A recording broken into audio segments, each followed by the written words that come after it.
Hi, welcome to part 17 of my look at my personal Bally Arcade / Astrocade collection.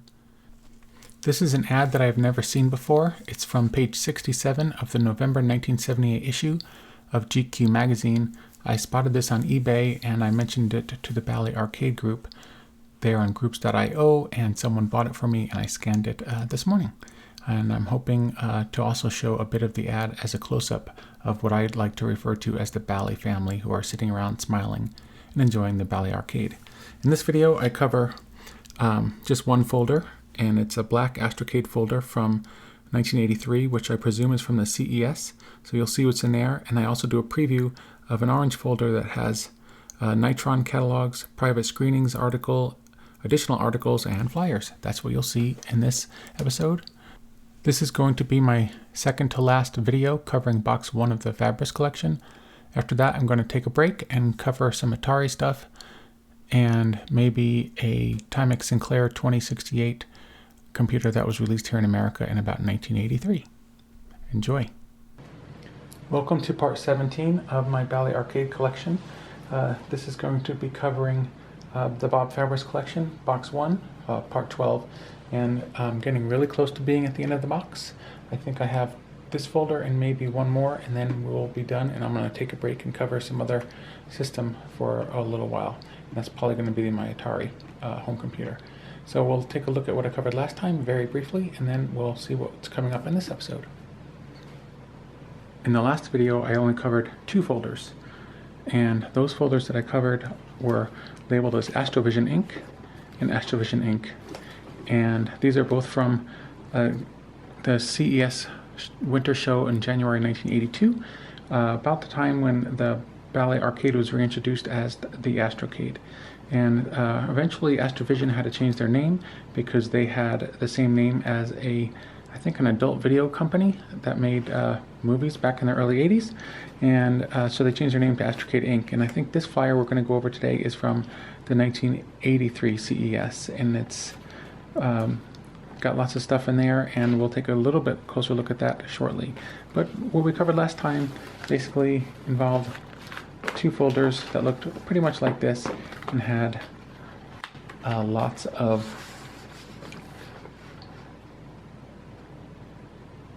I'm getting distracted here. These 2 folders, they had a lot of press releases, and this is one of them from 1982.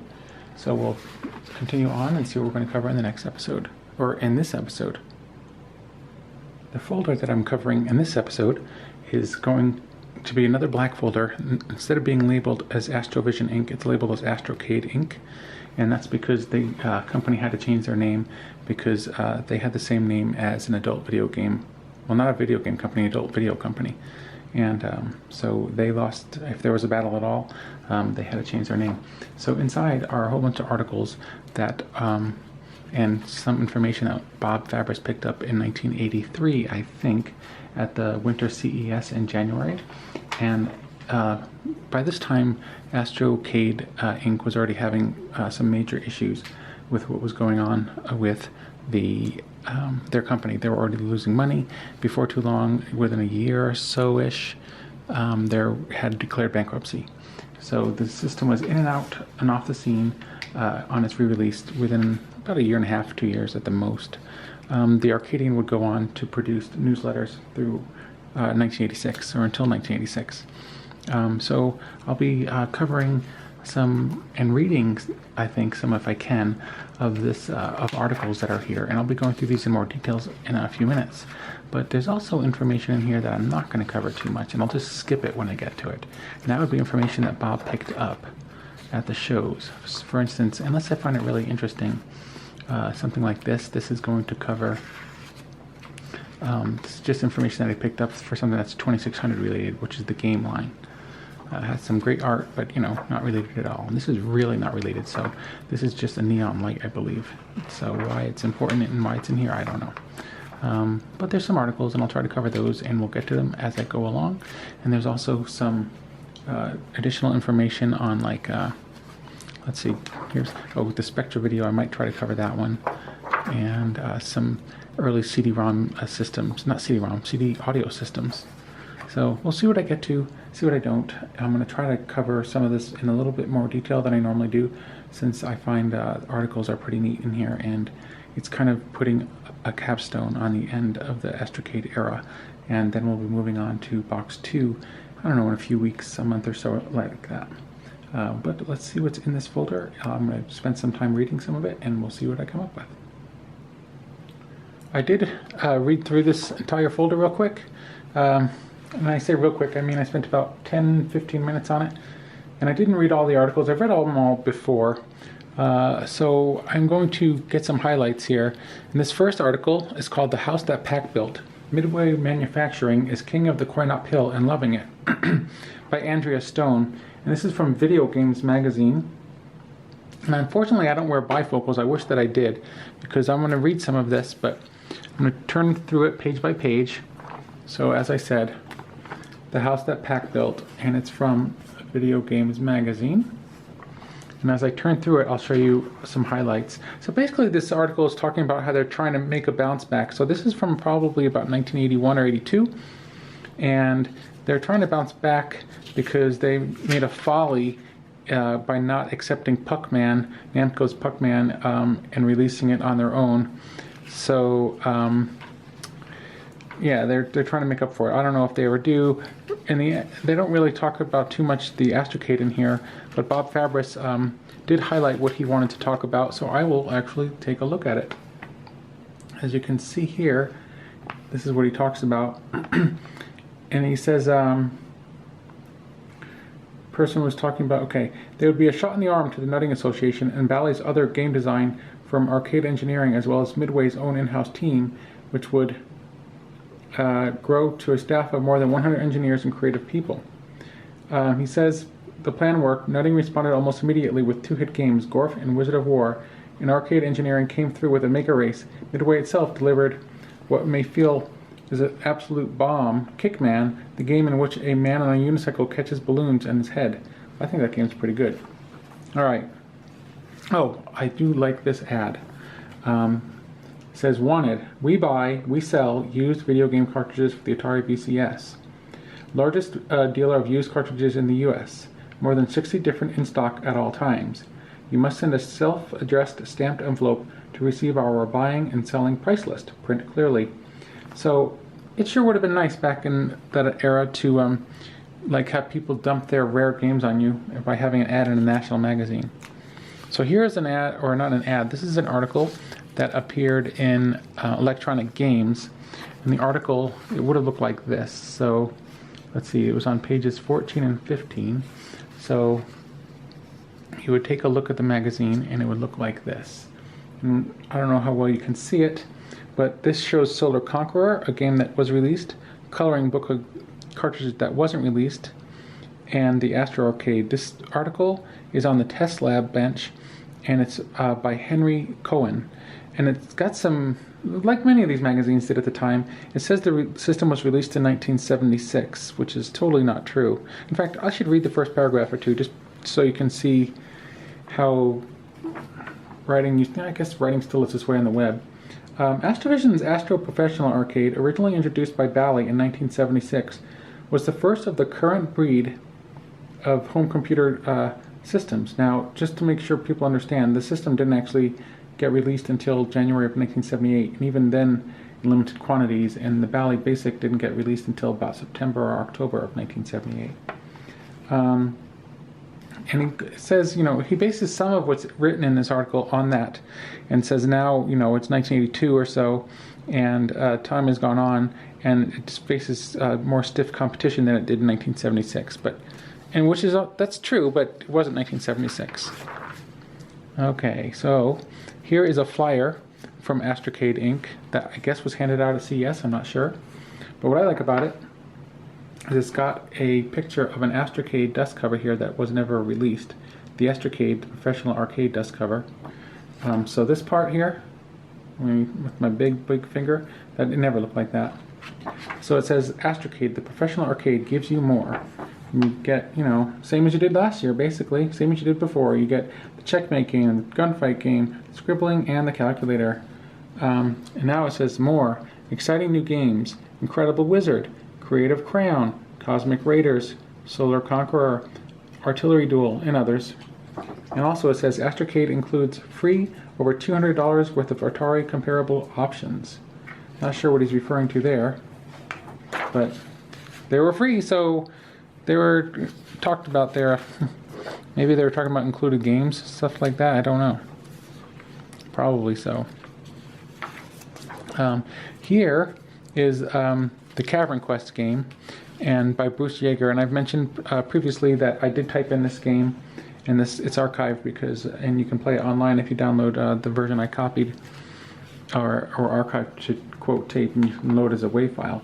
But it says it's an adventure game for the Bally Arcade and Commodore VIC-20, and there's a bat, and it's by Bruce Yeager, and it says the Bally Arcade, or Astrocade, is probably the most undersung of the home computer systems, and undeservedly so. The color graphics and sound capabilities were, and in many cases still are, years ahead of the competition, both in the cartridge games and with Bally Basic. The most serious limitations have been the small, calculator-style keyboard and the mere 1800 bytes of RAM, which is less than 2K. And this actually was published in the July 1983 issue of Creative Computing, so pretty late. By that time, I think the Astrocade was already already discontinued? Around that time, not too long thereafter. And I do want to mention that Bruce Yeager, in about 2001 or so, did drop by the Astrocade discussion group, so 20 years ago, and I asked him some questions about this game.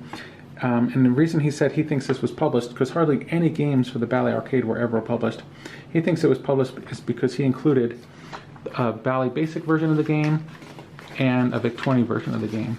So this here is the Bally Basic version, which I typed in, and then on the next page are the VIC-20 version, which is longer for some reason. I'm not sure why, but that's written in Microsoft Basic, whereas the version for the Astrocade would have been written in Tiny Basic or Astro Basic or Bally Basic, whatever you want to call it.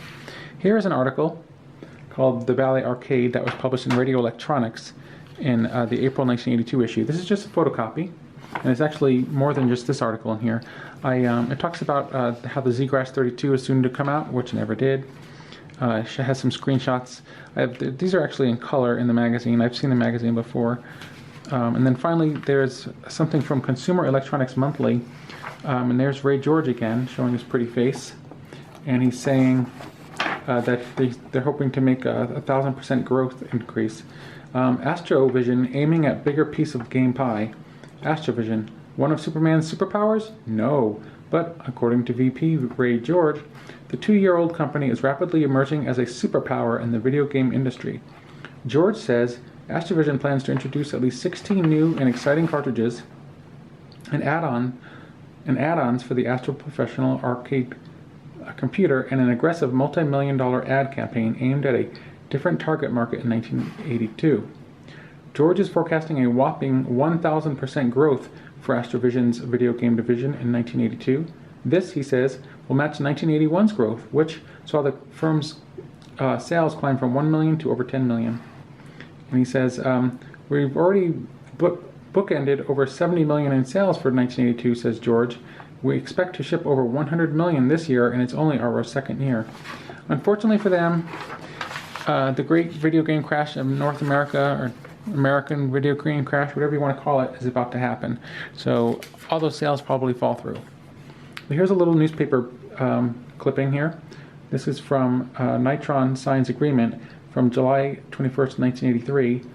And it says, Nitron Incorporated of Cupertino announced it has signed a loan agreement with First General Resources Company for $3 million in exchange for 3 million shares of stock. First General bought the first 1.5 million shares of stock Wednesday, with the remaining shares of stock to change hands August 17th. And it goes on to say why that happens is because the video game manufacturer Astrocade of Columbus went bankrupt. So this is just barely a year after they predicted $100 million in sales. And it says it has negotiated a repayment plan with creditors. So that doesn't happen. So this is not Astrocade related.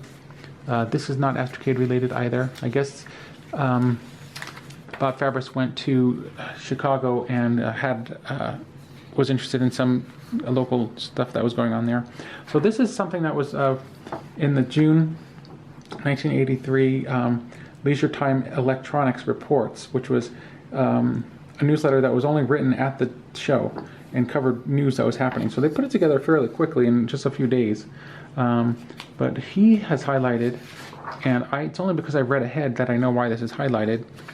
It says, highlighted in blue here, 9 new action strategy games from Epix include Pit Stop. And it says 9 new action strategy games, which as you can see is highlighted in blue, from Epix include Pit Stop, in which racers lose time while changing tires. And it doesn't say here why he would have been interested in that, but as it turns out, Bob Ogden, who wrote several games for the Bally Arcade, is the one who writes that game. And I think, if it's accurate, I mean, it says so later on that he wrote it. I don't know if he wrote the Commodore 64 version, the Atari 8-bit version. I don't know what version he wrote. So here's some more pictures of this newsletter. It's missing a page, I believe. And then it's talking about, he was very interested in GameLine, which is the modem that was available for the 2600. And it talks about a little bit here about how it works. So that did come out, and I think that's amazing, because I never heard of it until an Atari 2600 Connection newsletter in about 1994 had an article written about it. And that was Tim Duarte's newsletter. So this is the folder for the, for this GameLine controller. So it says, introducing the greatest thing to happen to video games since the joystick. And in a way, they did foresee the future, because many people might agree with some of what they say in here, which is playing video games that you download from online. This is, remember, in 1982 or so. And it talks about how much it costs. It says each game costs about 10 cents to play, and you download it, and then I think it's erased. This is not going to be talked about because this has nothing whatsoever to do about the Astrocade. And here is a flyer for the ColecoVision Atom, and what I found interesting about it is when I was looking at it closely, is this is not what the ColecoVision Atom actually ended up looking like exactly. This is someone's vision of it, and it's talking like, I read this to myself, and I'm not going to read it here, but I did read it over the past, I don't know, about an hour ago, and I was like, man, if all those features were true, I would buy this thing. But unfortunately, the ColecoVision Atom had many issues. But I don't know if you've seen pictures of it, but this is what they imagined the unit would look like, but it was not that thin. It turned out to be about that thick in comparison. And these digital data packs are just cassettes, but they load pretty quickly. And this keypad and stuff, it did end up looking like this, but this is just a mock-up.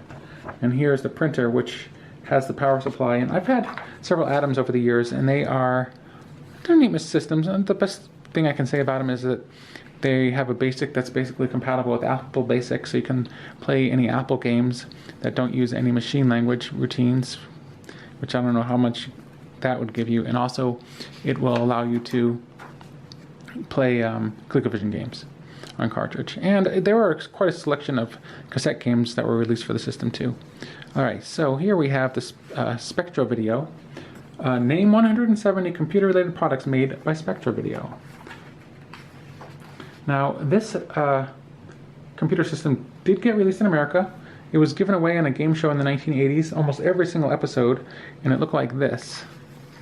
And this is a system that got very popular, not this particular system, but the standard that it had, which was something that came together between Microsoft and some companies in Japan. And I'm forgetting it off the top of my head, but it's called, I just took a moment to go look up what it was called, and it's called the MSX standard, which I don't know why I forgot that name. I know what it's called. And that was a standard put together by Microsoft in about mid-1983, and it eventually, it did come out in Japan, and maybe in some places in Europe, I think, but not so much in America. And it did, because this system was released in America, and I guess it does use the MSX standard, although you don't see that mentioned anywhere in here. But it does come with Microsoft Basic, and I don't know if this is a good computer system or not. If anyone has any experience with it, this is called, what is it called? The SV318 personal computer. And I don't know if the SV328 came out, it had a better keyboard, it looks like. But some of the peripherals are pretty neat. So there was this super expander, And Bob was interested in this because he was always looking for a computer system that was inexpensive, where that they seemed to have been able to port Astrobasic games to. But this one never caught on.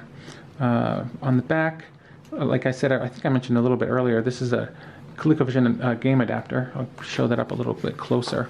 So, I mean, I don't think this came out, but if it did, who knows? This would have been the ColecoVision game adapter, so you could plug in ColecoVision cartridges and play it. And it's something to note, even though it's before the MSX standard came out, the ColecoVision has a lot in common with MSX. And there's quite a few homebrews that have ported MSX games backward to the ColecoVision. And some games for the ColecoVision were MSX games originally. Let's see, here's some neat stuff. This would have been a ColecoVision controller. When I had this, it was horrible.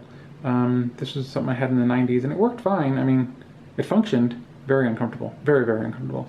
But the quick shot joysticks I've never liked. Then you have the CompuMate, and that was released. It was a computer system that you could turn your 2600 into a computer. Yeah, neat.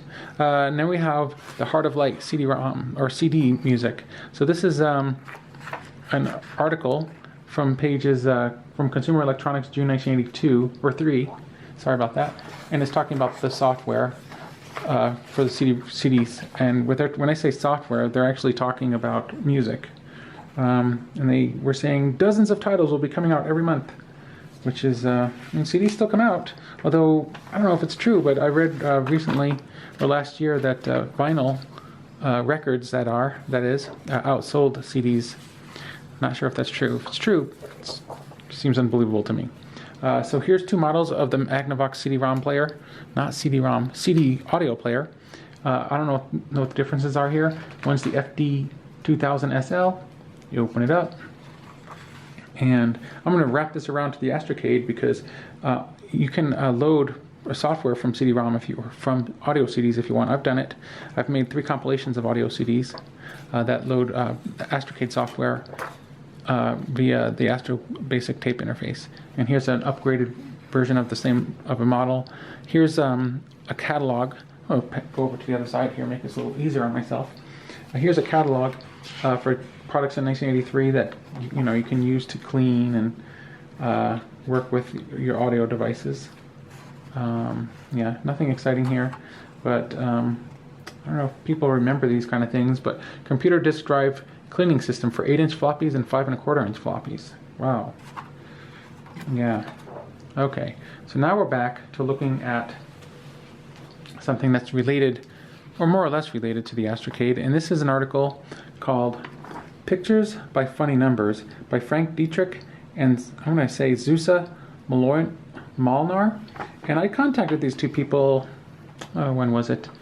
Last year, so maybe in 2020, 2019, because I came across this article, and their names are unusual, and I thought, let me see if I can find them, and I did. And they said they would be willing to do an interview, and this article, I said I want to talk about it, from Creative Computing, June 1981, but then I tried contacting them several times after they agreed, and they never followed back up with me, so it fell through, which is a shame, because the article is about using the ZGRAS programming language on the UV1 computer to create video art. And the idea behind it is to use magic squares and Vedic squares to come up with art. And they talk about it in great detail, so you could do it. But here's some of the artwork that was created from this. Looks kind of neat. And so this would have been using the high-res mode of the Astrocade. Right? Looks kind of neat. What else we got here? Turn the pages, more art, I believe. Yeah, so I'll show you some more of the art just because I think it's neat. And yeah, some of it's squares, but I don't know how it works. Maybe I'll read this someday and try to see if I can't programming something like this in Astrobasic. I suppose it's possible. Wouldn't be able to get so nice looking, but something close. And they did a good job using the color palette of the system. Okay, so Comdex, and then there's something circled here, and this is where I realized that Epix had hired someone that created Astrocade games, because Bob Fabris circled this, and this is from the Consumer Electronics June 1983 issue, and it says, let's see if I can zoom in here, Epix, a leader in strategy-oriented adventure and fantasy games, will head into the category of combination action strategy, said President Mike Katz. Our latest idea is to emphasize action games that require players to think and not just shoot. An example of the new genre is Pit Stop. Available this summer, it is written by Bob Ogden, a former Midway Company designer. In this auto race game, and it says that, goes on to explain the game. So I'm not sure what system he wrote it for, actually. Maybe the ColecoVision? That would kind of make sense because he was familiar with Z80 programming at the time. Which is neat because back in 84-ish, my friend had a Atom computer, and we played Pit Stop on it. So it would be neat to find out that I was actually playing a Bob Ogden game. All right, let's keep on going. GameLine. So he was interested in GameLine, so here's another article about GameLine. And I'm looking back, and I'm thinking I didn't actually scan all of the paperwork in here because it wasn't related directly to the Astrocade, but maybe I did. I don't know. But here's this is from the Consumer Electronics June 1983 issue, and as you can see, there's an ad by Activision. These are for some, I think, later games that came out, and these are for maybe the Atari versions. Yeah, Atari 2600 systems. And one of these is Crackpots, which is not a favorite game of mine, but it's, Activision was really putting their name out there back in those days. And here's some more information. He was really, really interested in the GameLine. So this article covers it, and it talks about the membership fee of how much it would have cost. This is from Electronics for Kids from the June 1983 era, or time. And it says the master module links the game units to the telephone. So you'd buy it for between $50 and $60. You'd pay a $15 fee, and then you'd pay about $1 per game here. And the last thing we read a few minutes ago said it was 10 cents a game, but I don't know. So here's a letter from Danny Goodman, and he wrote articles for various magazines, and he was looking for some information. And it says, March 15th, 1983. Mr. Bob Fabris. Good day, Mr. Fabris. You may recognize my name as an author of the home video games columns in Joystick and Radio Electronics, plus articles in several computer and general interest magazines. I am currently researching a column for Joystick covering the apparently broad but little publicized third-party support for the Astrocade system. Like you, I share your enthusiasm for the system's capabilities and want to show off some of the accomplishments to the users of the closed systems like the 2600, ColecoVision, and Television et al., as well as those Bally Arcade owners who might not be aware of your company. And it goes on to say that he wants some information. And this article was finished, and it was written, and it was published in Joystick Magazine, and it was called The Astrocade Underground. It's a pretty good article. If you get a chance, it's on Bally Alley. Try to read it. So here we go, some more information about Nitron. And this is, I think, from before the last one. It says, Nitron resumes production, February 26, 1983. Nitron said Friday it is resuming semiconductor production. The financially troubled company suspended production before Christmas. It will rehire fewer than 24 people next week in order to deliver components to certain customers, according to the Vice President Robert Miller. The company's problem started last fall, when a large customer, Astrocade of Columbus, Ohio, filed for protection under the bankruptcy laws. And here we go, something else from August 27th, 1983, about Nitron. And Nitron, again, in case you haven't been following along in this series, is the company who produced for Astrovision the 3 custom chips that make up the Astrocade's custom chipset: the data chip, the I/O chip, and the address chip. It says here, Nitron reported Friday its revised financial statements show losses for the past 3 years as a result of the bankruptcy of its principal customer. The semi-company lost $741,000 for the quarter ending this April 3rd, less than half the $1.9 million it lost for the quarter ended January 3rd. It lost $10.4 million, or $4.84 a share, for the year ended in September 30th, 1982, triple the losses of $3 million in 1981. It lost $804,000 in 1980. The figures were revised after Nitron's principal customer, Astrocade of Columbus, Ohio, went bankrupt last year. And we'll be seeing in the next video some... Oh, look at this. This just makes me sad. And the back of this little ad just happens to be... This is from some newspaper, but... The Software Gallia presents the Software Commodore 64. The Commodore 64 went on to just rip apart so many of the computers and game systems at that time. But what I was saying is, in the next video, I'll be covering some catalogs by Nitron, and they seemed like a promising company, but it doesn't seem like they ever made a profit. In fact, I don't know when they got started exactly. I don't know a lot about them. But here we go. Here's another folder for the Bally Professional Arcade expandable computer system. This one too also opens up. And I've basically shown this nearly identical folder. I think there's a few differences here in this one, but unless I was to look at them side by side, I don't think I'd notice them. But I'm not going to show it here. It still says Astrovision, so maybe this is the same one as last time. But I don't think so, because I think the one that I showed last time actually had the Z-Grass 32 on the back. And it said that here. So it's a little bit different. Yeah. So these are some ads. There's two of them in a row, but these are from two different sources. This is the Bally Professional Arcade, The Fun Lives On. It's an ad for it. This is from the January 1982 issue of Leisure Time Electronics. And on the back we have some other ads, so that's kind of neat to see the opposite ads on the other sides of some of these. And here's an ad, a two-page spread. This is by Danny Goodman, and he's writing for, what magazine is this? This is the July 1982 issue of, I think, Radio Electronics. Does it say? Yeah, for Radio Electronics. So, nice little picture here. And here's another picture of the Astrocade that never came out, the dust cover. You can see there it says Astro Arcade. That's a version that never was released. And it says Astrocade. Originally developed by Bally, this deluxe video game offers superb graphics and sound. And it talks about and says what makes the Astrocade as good as it is for its time period and why you should pick one up. And Danny seems like he was a really good enthusiastic user of the system. So if you want, it's not, I wouldn't say it's fluff. It's a fluff piece or a puff piece, but it's definitely a little more enthusiastic than might be realistic for its time period. This is by Danny Goodman again, and this is to Radio Electronics again, and he's talking about, maybe this is from the same article. No, I think it's a different one. Yeah, it says last time we were talking about the Apple II, but now we're talking about this one. And I talked about this, but basically what we have here is the Astrocade video games, and this is, I don't know when this is from. I wish I knew the exact date, but it says that a sensational value, now priced at far below dealer cost. It's an action-packed game machine and a 10-position math calculator. Loads of fun, educational too. Well, if it's not educational, who would want it, right? This is the same model featured in the November 1982 Consumer Reports magazine.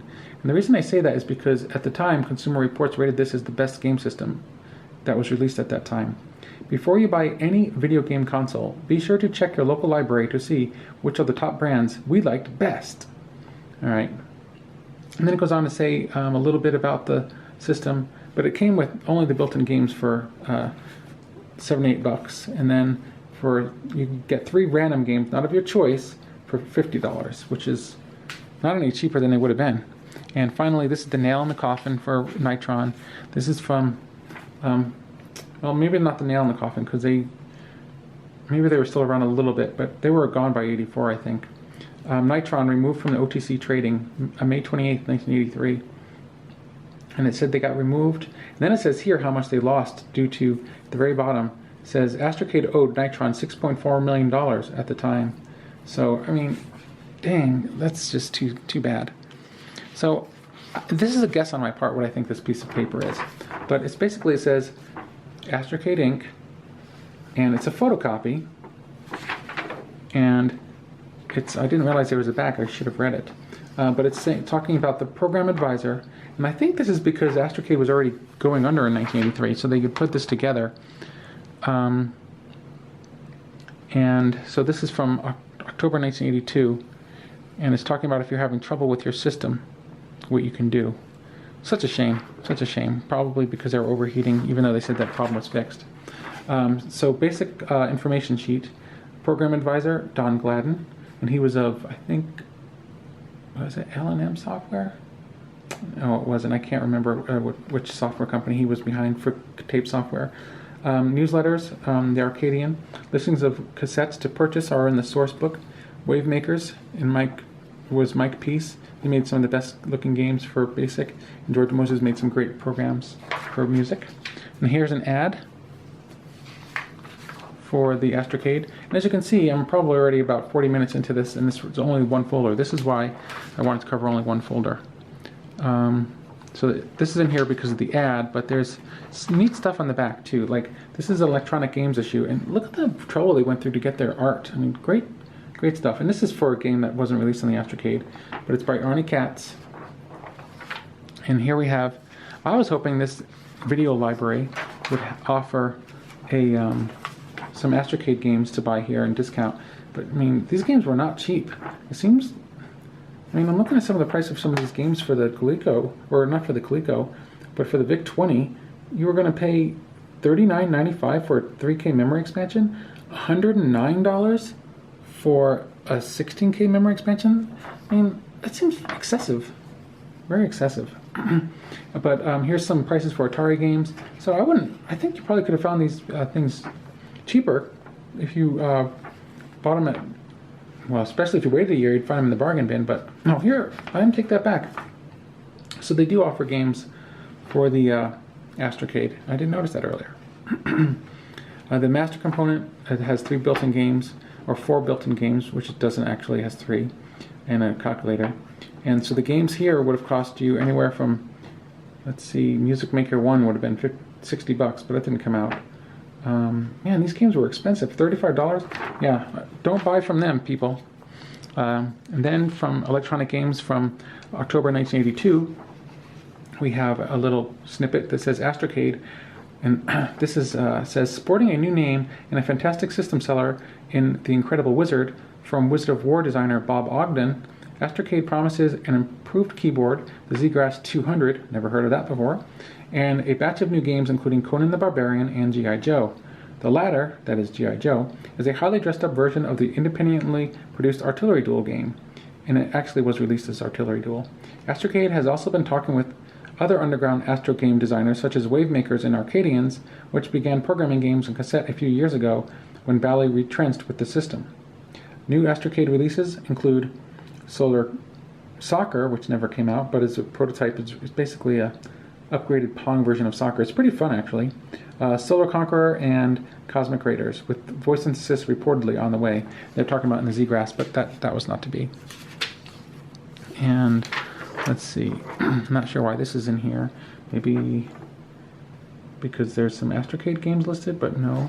Definitely nothing on this side that's about Astrocade. Maybe because of Tron. I don't know. And we are getting up to the end here. We have the Aquarius again. I talked about this earlier, and especially in my last video. But I will talk about it a little bit more here, just because the Aquarius is such a weird system. And this is like something that was really promoting it. And alas, the system came out, and it was a disaster. I mean, Mattel Electronics ended up closing down, and not because of this. I mean, they had their own issues. But, you know, there's something that's not Astrocade related whatsoever. So, okay, next up we're going to find out what's coming up in the next video. In this orange folder, this is what I'm going to be covering. This will be the last folder that's included in the Bob Fabris box number 1. And I'm hoping to get through it all in one episode, and we'll see if we can. We've got a catalog by Nitron, and that's the company I've been talking about in this episode. And there's lots of neat stuff in there, but it's been scanned and it's available online, but there's some really neat photos of the factory floor. Maybe that's in the next one, but of people working and stuff like that. Here's a 1982 catalog. Here's a private screening, the Games Guide to Home Video Games. I've mentioned before that this can be found on archive.org because I scanned this in high quality. You can read a PDF of it. I think it's like 16 pages. It's worth a read if you're into classic video games at all. Now here, for whichever reason, all these are mismatched and out of order and stuff like that. So I'm going to try to put some order into this before the next episode. But we have an ABC Hobbycraft newsletter here. We have some information from the creditors of Nitron because they declared bankruptcy, and this is from February 24th, 1983. So yeah, I don't know how that works. I don't really understand bankruptcy because it seems to me like if you declare bankruptcy, how are you still doing any business whatsoever? But it happens. So they declared bankruptcy or filed for it for December 29th, 1982. All because of, or is it, yeah, it's sad. this is actually for, oh, this is for, man, so November 29th, 1982, this is actually not for Nitron, this is for Astrocade Inc. So within 6 months or so, they declared bankruptcy of when they were thinking they were going to make $100 million. Well, we'll go into that more in the next episode. Oh, this is a great little thing for the... I also scanned this in high quality. This is from a magazine called Backstage. It's about the UV1 computer. Some Astrovision information representatives and organizations. I don't know anything about that. This is an article, I think, yeah. This is an article called This Moses Wants to Lead You to the Video Land, and it's about George Moses. Here's a large flyer from a magazine, Sunday Supplement. An article from Electronic Games Magazine.